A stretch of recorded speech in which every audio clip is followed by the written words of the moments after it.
I'm Theresa Hawley. I am the Senior Vice President for Policy and Innovation at Illinois Action for Children. I'm really excited to talk with you today about one of my favorite topics, which is early childhood data. Yay! Very exciting, right? But it is something that I think is so critically important, and we're going to talk today really about how we can use the data resources that are available to you to think deeply about the community that you are planning to serve, and about what kind of program models you will be able to successfully implement in that community, how that relates to the funding sources. And we've sort of created this whole morning here. I'm going to do this presentation first. It's going to be followed by Brian Stokes, who's our Vice President for Early Learning at Illinois Action for Children, who's going to kind of pick up right where I was and move into how do you use the data then to think about what program model you want to design for your sites and for the community that you're serving. So I think it's going to be a rich morning. I'm excited to talk to you about all of this stuff. So a little bit about my background. Why would I be talking to you about this kind of stuff? Well, I have actually written probably 40 or 50 Head Start and Preschool for All grants over the last 10 or 15 years.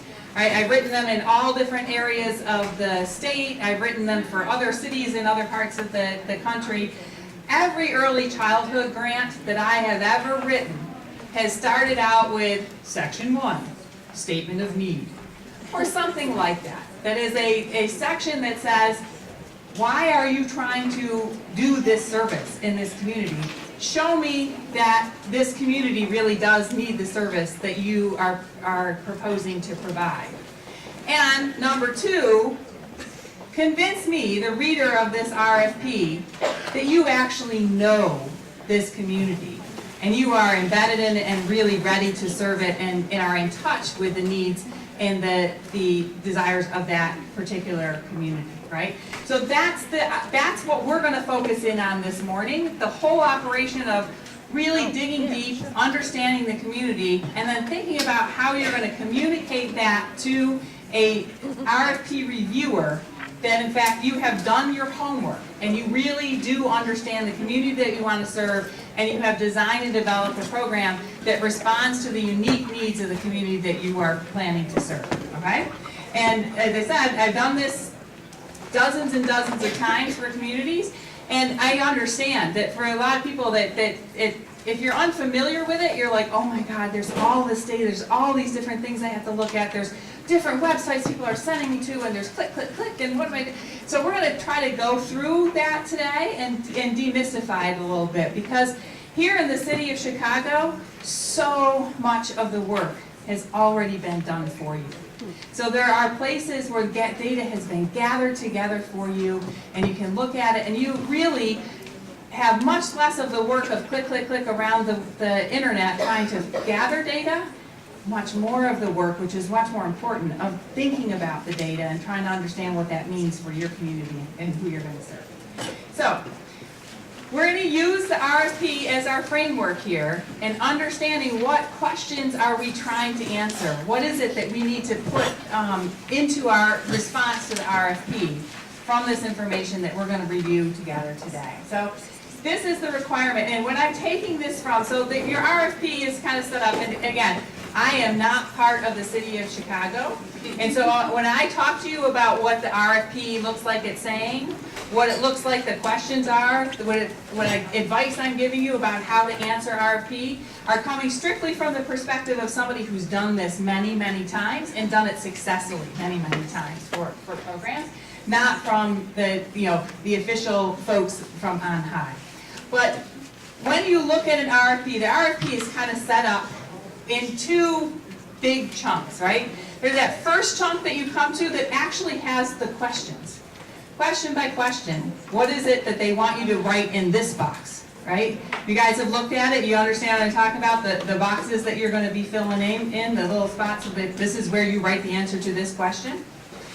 But when you are the reviewer of the RFP, you take where the people have written all the answers to that question, and then you go to a different section of the RFP, which is the criteria for scoring the RFP. So that is in that more narrative part of the RFP. There's a whole section that says, here are the criteria by which we're going to score the RFP.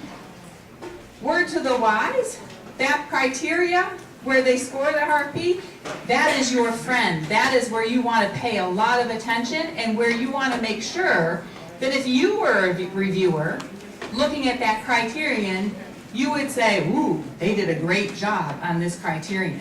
And it's your job to make sure that the little answers that you put in each of those different boxes, when you go back and read them, you use these criteria to go back and read your own answers and say to yourself, did I do a good job of meeting that requirement? So here are the requirements that are in the RFP for you as an applicant, and that the reviewer is going to look at and say, how great of a job did they do on this requirement? So here's requirement number 1.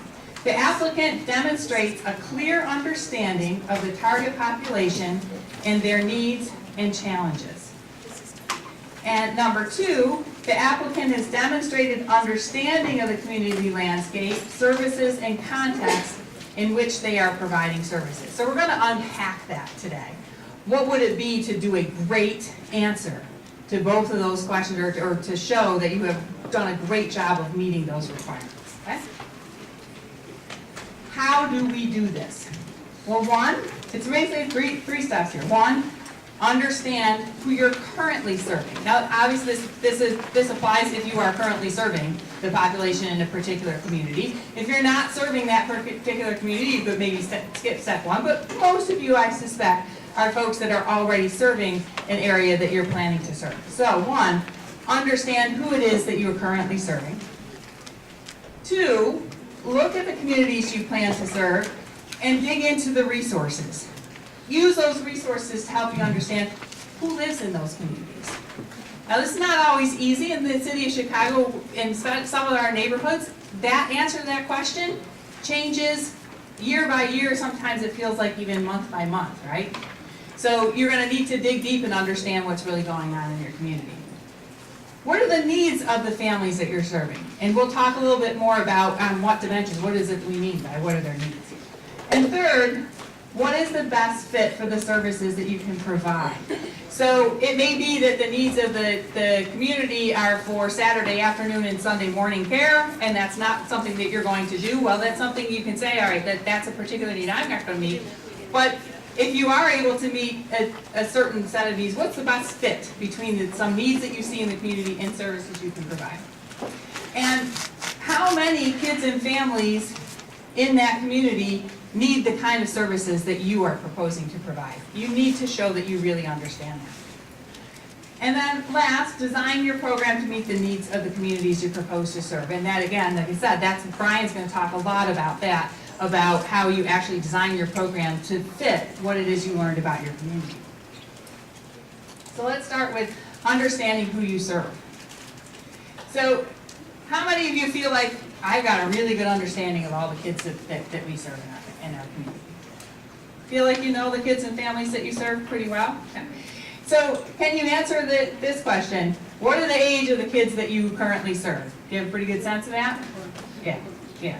Okay, so some of you may only serve 3 and 4-year-olds. Some of you serve kids birth all the way up through 5. Some may only serve birth through 3-year-olds. So you know that, right? You know how old the kids are that you serve. Income levels. How many of you have a pretty good sense of the income levels of the kids and families that you serve? How many of you, I asked you right now, what is the percent of families who are below the federal poverty level in your program would kind of know that off the top of your head? Okay.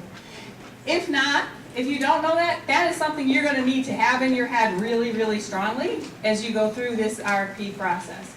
You need to understand how many of the kids and families that you serve are likely to be eligible for the Head Start and Early Head Start funding streams, which means that their family income is below the federal poverty level, or they qualify under one of the categories of categorized eligibility. Work status. So how many of you have a good sense of how many of your families are all parents working in the family? You have a good sense of that, right? Some of you may or may not. Some of you, if you have been running a program that it does not rely on child care assistance at all, you may not really know this of your family, so you may need to do some asking around, some questions of the families that you're serving. You may need to understand that better. So these are things that you want to go back and look at the data that you have within your program.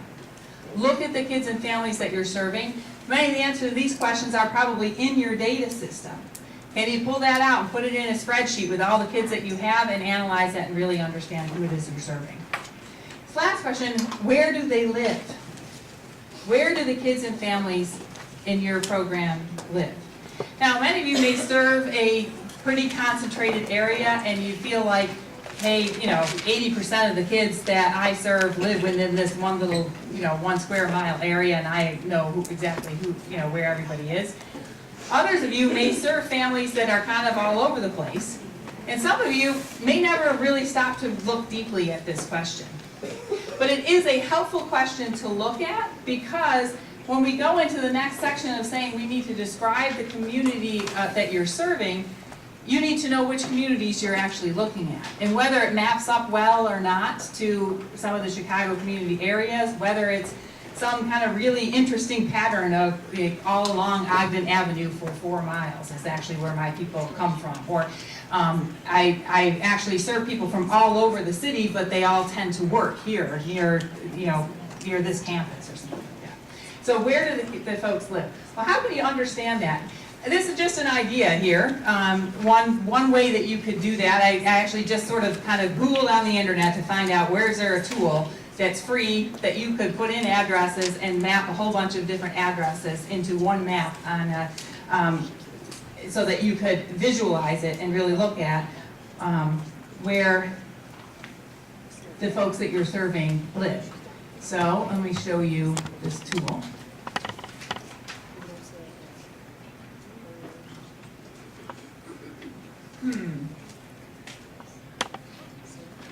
My technical person here to understand why when I went to Google I lost my PowerPoint?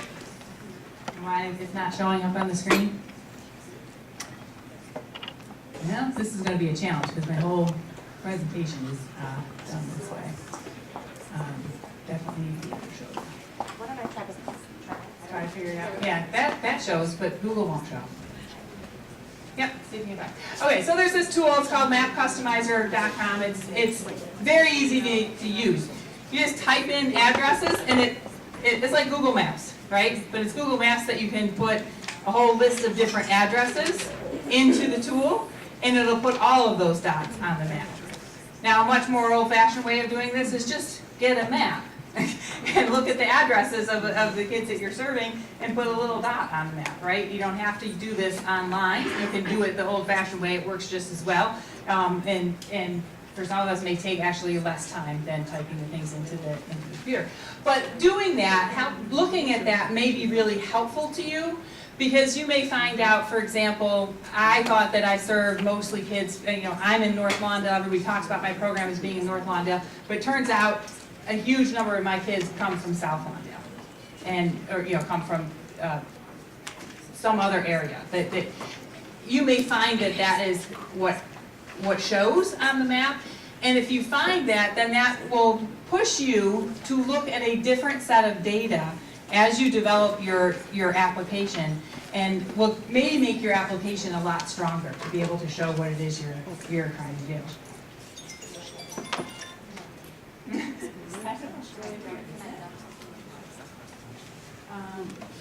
No, because I actually need to show people how to make the tools that way.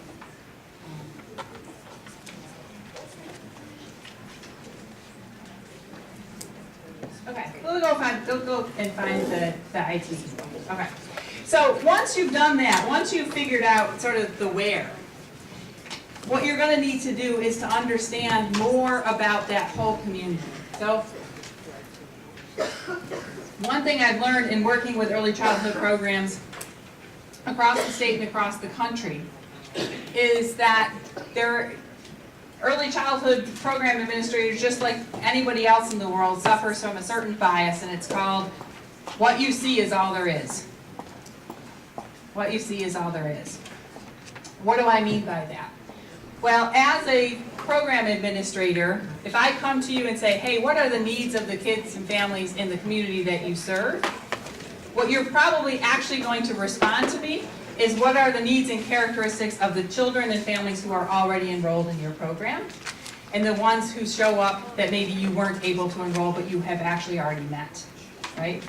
But without going deeper and trying to understand the wider community, you may not know that there's lots of other kids and families in the community that just haven't shown up on your doorstep yet, right? Let me give you an example of this that maybe helps. So we worked with a whole bunch of folks in I will keep them nameless, a western suburb of Chicago years ago, and brought everybody, all the early childhood providers together, and we said, what are the most critical needs in your community, and who are the most unserved kids in your community? And overwhelmingly, everyone there said, look, the biggest problem that we have is families who are incoming out of child care assistance.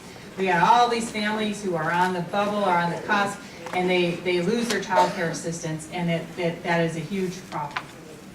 And it is a huge problem. And absolutely one, certainly at Illinois Action for Children, we advocate around every day.